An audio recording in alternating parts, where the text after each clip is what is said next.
அன்பர்களே, இன்று நாம் திருவிழா கொண்டாட்டத்தை பற்றி சிந்தித்து பார்த்து நம்மை சீர்திருத்திக் கொள்ளப் போகிறோம். திருவிழாக்கள் மிக முக்கியமானவை. அவற்றினால் பல நன்மைகள் உண்டு. அதே சமயத்தில் இந்த திருவிழாக்கள் மூலமாக என்ன நடக்கிறது என்பதையும் நாம் சிந்தித்து பார்த்து சீர்தூக்கிக் கொண்டால் அது மிக நன்றாக இருக்கும். உம்மை பொறுத்தவரையில் திருவிழா என்றால் உமக்கு முக்கியத்துவம் இருக்க வேண்டும், இல்லையா? உம்முடைய குடும்பத்திற்கு முக்கியத்துவம் இருக்க வேண்டும், இல்லையா? உம்முடைய ஜாதிக்கு முக்கியத்துவம் இருக்க வேண்டும் என்றுதானே நினைக்கிறீர்?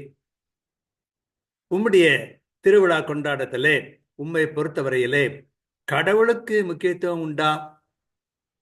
சிந்தித்து சீர்தூக்கி பார்த்து நம்மை திருத்திக் கொள்வது மிக முக்கியமானதாகும். அன்பிறைவா, நான் மனம் திரும்ப வேண்டும், மக்கள் மனம் மாற வேண்டும், அதன் மூலம் உலகிலே தீமை மறைய வேண்டும், நன்மை நிறைய வேண்டும். ஆமென்.